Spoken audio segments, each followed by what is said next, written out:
Hello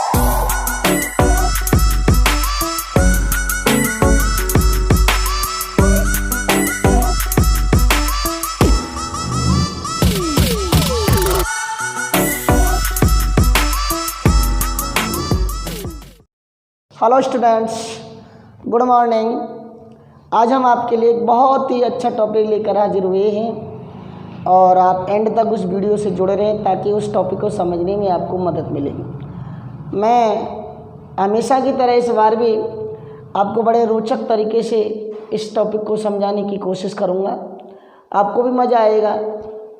और उस topic का नाम है संबंध बोधक अव्यय।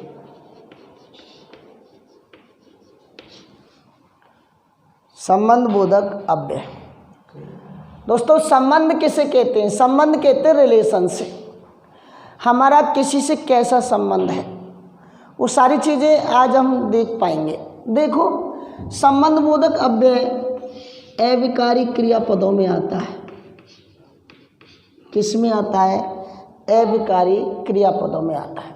अविकारी मैंने बता दिया था, अमिश नहीं, जो अव्यय होता है अमिश नहीं, बेमिश व्यय, जिसका व्यय नहीं होता, खर्च नहीं होता, अविकारी पद कहलाता है।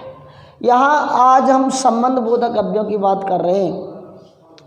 आज हम पढ़ेंगे कि संबंध बोधक अव्यय कभी क्रिया विशेषण भी बन जाते हैं। तो इन क्रिया विशेषण और संबंध बोधक अव्यय लास्ट के वीडियो में, लास्ट जब आएगा तब इस वीडियो के निचोड़ में हम बता के जाएंगे संबंध बोधक अव्यय और क्रिया विशेषण में क्या अंतर है। इसके बाद पहले तो अपन कुछ चीज़ें नॉर्मल वे में पढ़ लेते हैं कि संबंध बोधक अव्यय कहते किसे, कि बे अविकारी शब्द जो संज्ञा और सर्वनाम, या तो संज्ञा हो या सर्वनाम हो, के बाद आकर, संज्ञा या सर्वनाम के बाद आकर वाक्य के दूसरे शब्दों के साथ, वाक्य में जो दूसरे शब्द आ रहे हैं उन शब्दों के साथ संबंध बताने का कार्य कर रही है, वो संबंध बोधक अव्यय कहते हैं। संज्ञा या सर्वनाम के बाद आकर वाक्य के दूसरे शब्द के साथ संबंध जो बताते हैं, संबंध बताने का कार्य करते हैं, संबंध बोधक अव्यय कहलाते हैं। मैं लिख देता हूँ,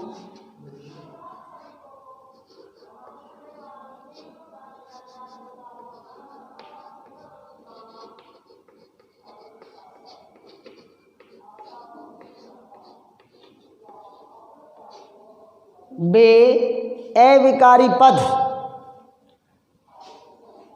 जो संज्ञा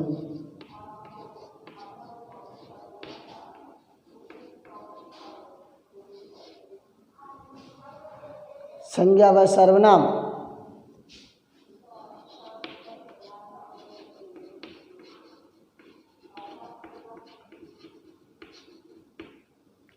संज्ञा वे सर्वनाम के बाद आकर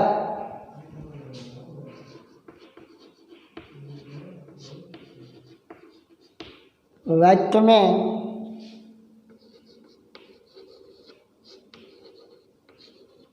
प्रयुक्त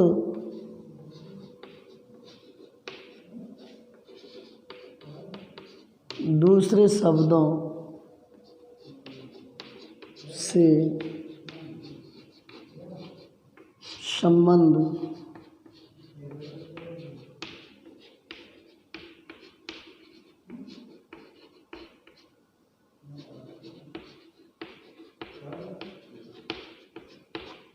संबंध बताने का कार्य करता है। वह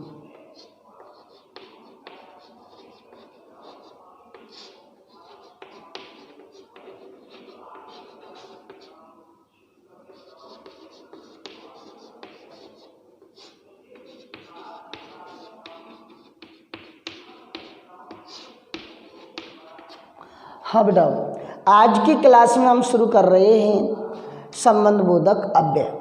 तो इस संबंध बोधक अव्यय में आपने देख लिया कि वे शब्द अविकारी तो होते ही हैं, वे शब्द जो संज्ञा या सर्वनाम के बाद, पहले नहीं बाद, आकर वाक्य में प्रयुक्त दूसरे शब्दों से संबंध बताने का कार्य करता है, प्रकट करता है, बताता है, वह संबंध बोधक अव्यय कहलाते हैं।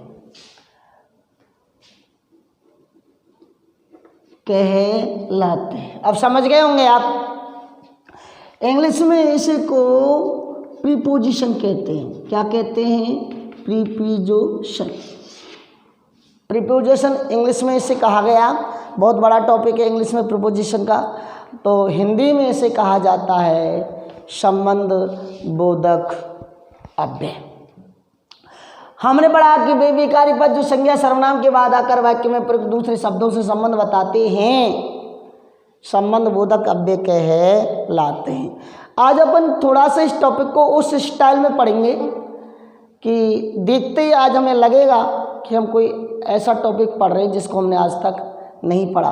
आपका दोस्त आपके सामने हाजिर है इस नई ट्रिक्स के साथ, नई वैरायटी के साथ इस टॉपिक को लेकर के। हालांकि ज़्यादा बड़ा टॉपिक नहीं है ये, लेकिन दोस्तों आप विश्वास रखिएगा कि अब जब आप इस टॉपिक को पढ़ोगे, तो जब पूरा टॉपिक आप पढ़ लोगे तो आप महसूस करोगे कि आज हमने कोई नई चीज़ पढ़ी है। आज संबंधबोधक अव्यय के बारे में हम आपको बताने जा रहे हैं, इनके प्रकार, किन किन रूपों के आधार पर इनको बांटा गया, प्रयोग के आधार पर बांटा गया, अर्थ के आधार पर बांटा गया और व्युत्पत्ति या रूप के आधार पर बांटा गया। स्पेशल टॉपिक है, ज़्यादा बड़ा नहीं, लेकिन हमने इसको बड़ा बना करके पेश किया। प्रकार देखना आप, प्रकार देखना सब। पहला प्रकार, तो पहले मैं इनको लिख देता हूं, फिर अलग अलग चलेंगे सब।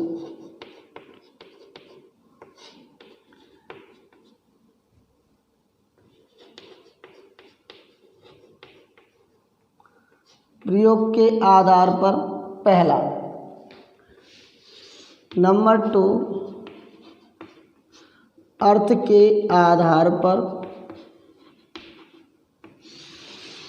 और नंबर 3 व्युत्पत्ति या रूप के आधार। सेम पूरा का पूरा लिखेंगे, आप इसे परिभाषा को लिख लेना।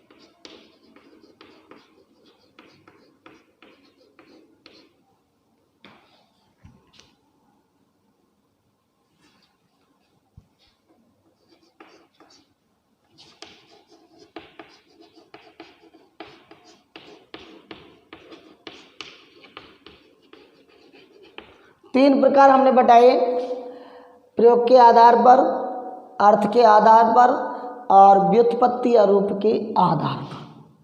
सबसे पहले आप प्रयोग के आधार पर देखें। पहला,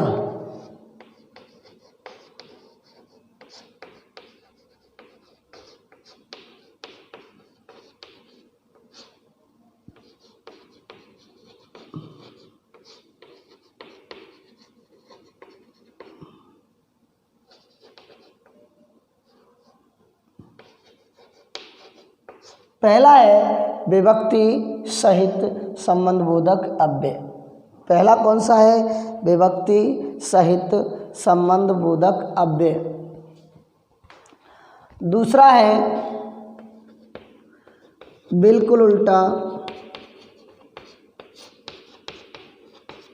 विभक्ति रहित संबंधबोधक अव्यय। और तीसरा है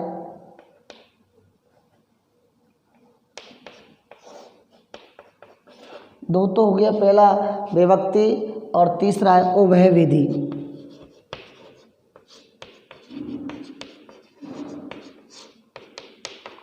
ये तो हुए हमारे प्रयोग के आधार पर। कितने प्रकार बांटे हमने प्रयोग के आधार पर? 3।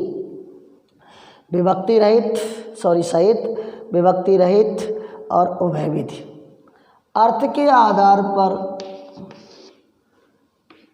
हो गए हमारे 8 और व्युत्पत्ति और रूप के आधार पर हो गए हमारे 2। 8 और 2 10 और 3 13 पढ़ेंगे अपन। तो पहला देखो, इनका नाम लिख देता हूँ आपको सारणीबद्ध। कालवाचक। दूसरा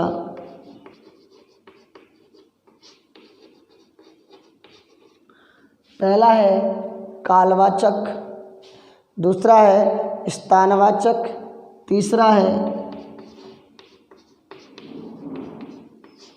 दिशावाचक, चौथा है साधनवाचक, पांचवा है कारणवाचक, छठवां है सादृश्यवाचक, सातवां है विरुद्ध या प्रतिकूलतावाचक,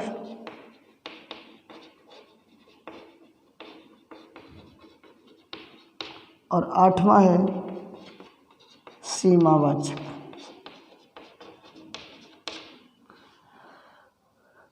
अर्थ के आधार पर हमने संबंधबोधक अव्ययों को 8 भागों में बांट दिया।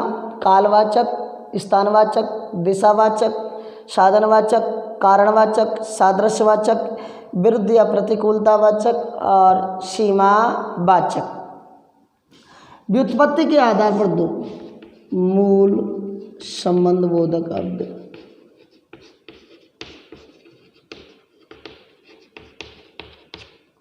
और दूसरा है यौगिक संबंधबोधक अव्यय। दोस्तों, ये हमने चार्ट के रूप में आपको बताया कि संबंधबोधक अव्यय जो है हमने 3 पार्टों में बांट लिए। मैं जल्दी इनके बारे में बताऊंगा आपको।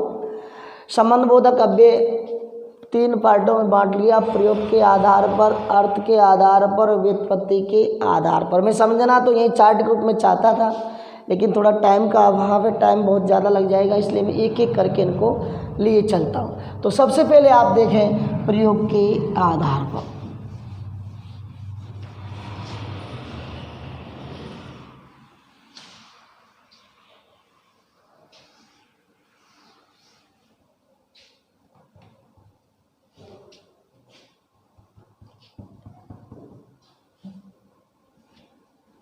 देखिए,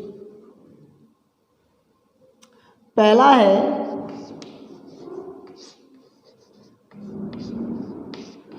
विभक्ति सहित।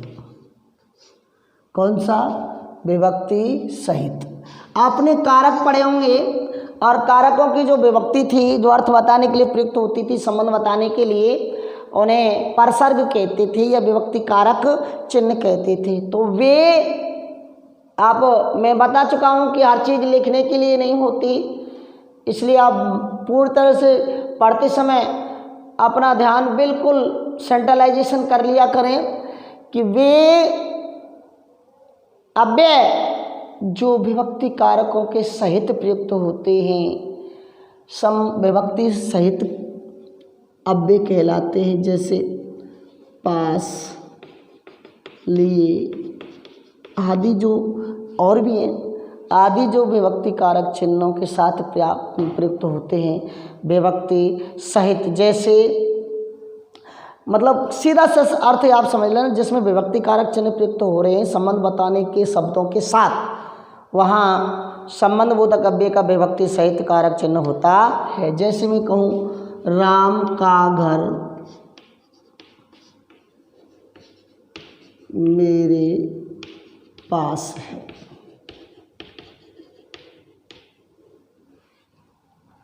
राम का घर, राम यहाँ थोड़ा शब्द नहीं है, राम के पास, राम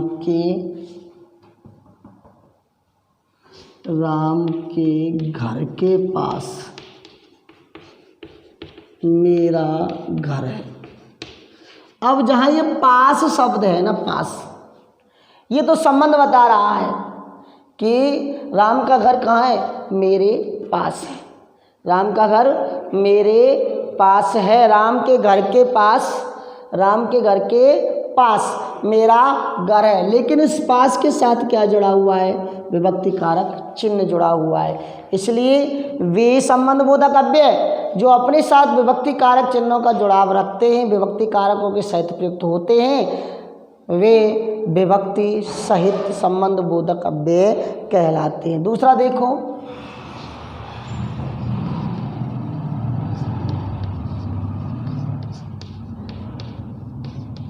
विभक्ति रहित कारक चिन्ह।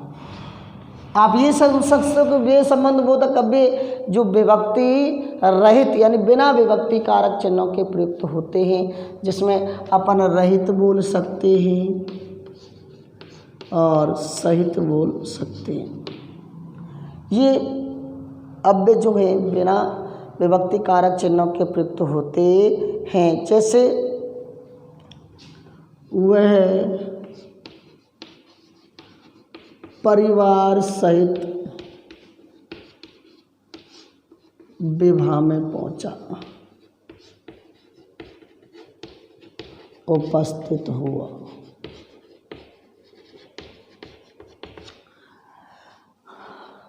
वे अव्यय जो विभक्ति कारक सहित प्रयुक्त होते हैं, विभक्ति सहित अव्यय, और वे अव्यय जो विभक्ति रहित प्रयुक्त होते हैं, विभक्ति रहित। तीसरा है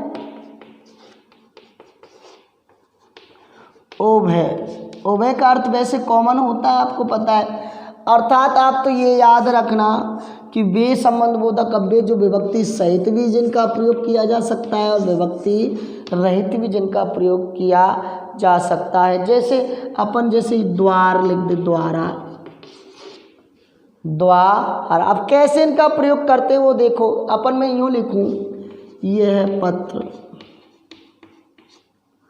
मीरा के द्वारा लिखा गया। द्वारा शब्द है के से जुड़ा हुआ है, विभक्ति कारक सहित आया है। इसे मैं ये लिख दूं,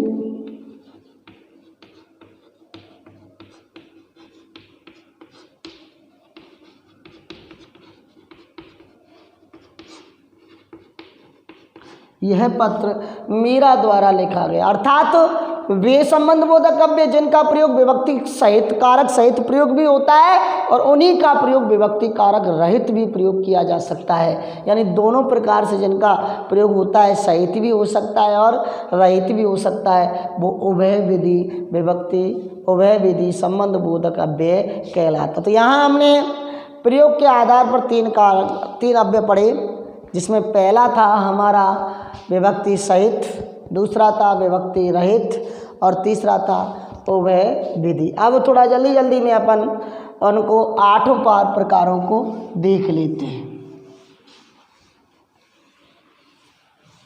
शॉर्ट में चल रहा हूँ, आप उनकी परिभाषा खुद लिखते चले। अर्थ के आधार पर पहला है, ये डाल लेना आप, अर्थ के आधार पर 8 प्रकार। पहला है कालवाचक। काल का अर्थ आप सब जानते हैं, समय, यानी जिन संबंध बोधक अव्ययों से समय का बोध होता है। किन का बोध होता है? समय का बोध होता है। अब इसमें कुछ शब्द ऐसे आते हैं जैसे आगे, पीछे, सामने, बे। तो बे संबंध बोधक अव्यय कहलाते हैं जिनका प्रयोग समय का सूचक होता है। कालवाचक संबंध बोधक अव्यय कहलाते हैं। जैसे अब इसमें बाद भी आएगा ना, ये जैसे मैं लिखूं राम के बाद कोई अवतार नहीं हुआ। अब यहाँ के बाद आया, बाद जो शब्द है उसके समय का पता लगा रहा है, समय का पता लगा रहा है कि राम जब पैदा हुआ, राम जब खत्म हुआ, उसके बाद कोई अवतार नहीं हुआ। तो जो समय का बोध कराता है, किसका बोध करा रहा है? समय का। वो कालवाचक कालवाचक संबंध बोधक अव्यय कहलाते। दूसरा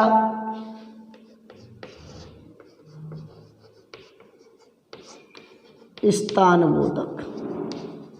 कहें कि वे संबंध बोधक अव्यय जो स्थान का बोध कराते हैं, जो स्थान का बोध कराते हैं। इसमें भी वही आगे पीछे, सामने, इधर उधर, दाएं बाएं, इसमें भी हमें देखना पड़ेगा। जैसे मैं यूँ कहूँ, मेरे घर के सामने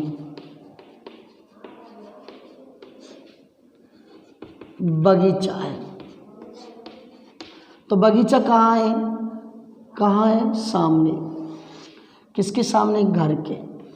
ये तो जुड़ा हुआ है, तो यहाँ जो सामने संबंध बोधक है और ये संबंध बताने का कार्य कर रहा है। तो स्थान कहाँ है? घर के सामने। तो स्थान बता रहा है, इसलिए इनको स्थान बोधक संबंध बोधक अव्यय कहा गया। तीसरा है दिशावाचक। वे संबंध बोधक अव्यय जिनसे दिशा संबंधी समय का, दिशाओं का ज्ञान होता है, दिशाओं का बोध होता है। जैसे और, प्रति, तरफ आदि जो हैं ये दिशाओं का बोध कराते हैं। आदि जो हैं दिशाओं का बोध कराते। जैसे ये लिखूं, अपनी तरफ देखो,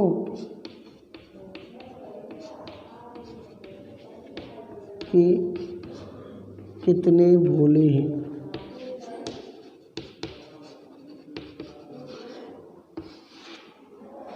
ये दिशा, साइड, तरफ, अपनी तरफ देखो कि कितने भोले हैं। तो वो सारी जो बातें हैं, अपनी तरफ देखो कि कितने भोले हैं, वो सारी बातें हम अब देख सकते हैं। किस में आई? दिशावाचक में। किस में आई? दिशावाचक में। चौथा ऐसा है साधन।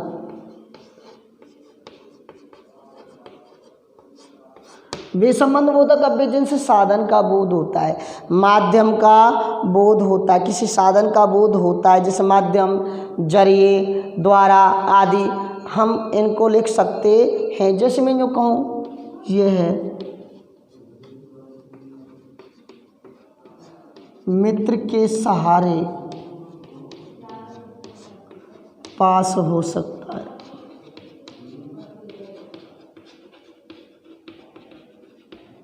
यह है मित्र के सहारे पास हो सकता है। अब ये सहारा माध्यम है, अगर ये नहीं होता तो पास नहीं होता। तो जो किसी न किसी साधन का बोध होता है वो साधनवाचक कहलाते हैं। पांचवा है कारणवाचक।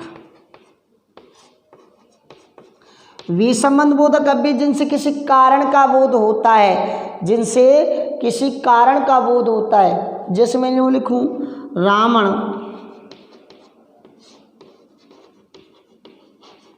अपनी दृष्टता के कारण मारा गया।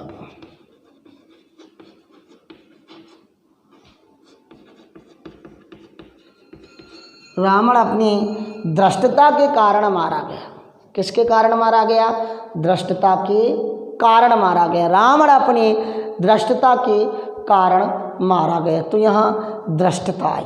क्या आई भाई साहब? वो दृष्टता कारण है कि अगर ये नहीं होता तो रावण नहीं मारा जाता। छठवें में सादृश्यवाची। दोस्तों यहाँ समानता होती है। समानता सूचक शब्दों का जहाँ प्रयोग किया जाता है वहाँ सादृश्यवाचक संबंध बोधक अव्यय होता है कि मानसी के समान मीरा भी सुंदर है। ये नहीं कि मानसी सुंदर है, मीरा भी उसके समान सुंदर। तो मानसी की तुलना, सुंदरता की तुलना मीरा से की गई।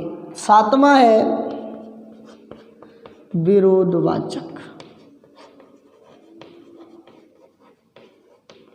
जहाँ विरोध का या मैं यूँ कहूँ प्रतिकूलता का या मैं यूँ कहूँ उल्टा शब्दों का बोध होता है, वहाँ विरोधवाची संबंध बोधक विशेषण प्रयोग किया, अव्यय का प्रयोग होता है। जैसे आतंकवादी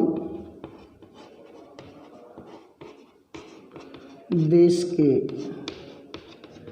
विरुद्ध काम करते हैं। इस तरह विरोधवाची हुआ। लास्ट है दोस्तों सीमावाची, जिनसे सीमाओं का पता लगता है। जैसे पर्यंत, संचार माध्यम जो भी होते हैं, जैसे समुद्र पर्यंत सीमा है, यहाँ तक यह है भूमि तुम्हारी है।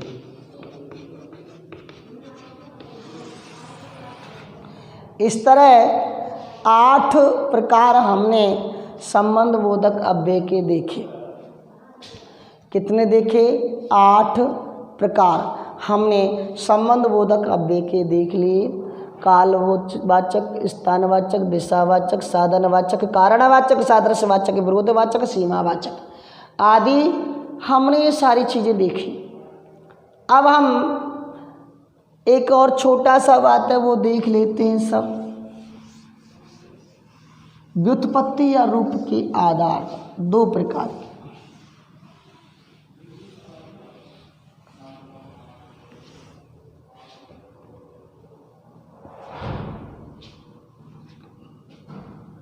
व्युत्पत्ति या रूप के आधार पर नंबर 1 मूल संबंध बोधक अव्यय। इसका प्रयोग जो है किसी दूसरे शब्द के साथ नहीं किया जा सकता, अर्थात ये मूल रूप में प्रयोग होता है, इसका खंडन नहीं होता। जैसे यथा है, ये शब्द जो है यथा है, जैसे हैं वो सारी चीज़ें, यथा, प्रति, वो शब्द जो हैं इनका प्रयोग किया जाता है। दूसरा, कुल मिला के बात है, इनको तोड़ा नहीं जाता। दूसरा यौगिक। यौगिक का अर्थ है जुड़ना। संज्ञा, विशेषण, क्रिया। संज्ञा, विशेषण, क्रिया के साथ जुड़ करके ये अव्यय बनते हैं, जबकि ये किसी से जुड़ाव नहीं होते। जबकि यौगिक अव्यय संज्ञा, विशेषण, क्रिया विशेषण के साथ साथ प्रयोग होते हैं। जैसे पर्यंत, दोनों रूपों से बने, परि प्लस अंत, परि प्लस अंत। तो 2 प्रकार हुए, मूल रूप, यौगिक रूप। दोस्तों मैंने आपसे कहा था कि हम बताएंगे आपको संबंध बोधक अव्यय और क्रिया विशेषण में अंतर क्या है।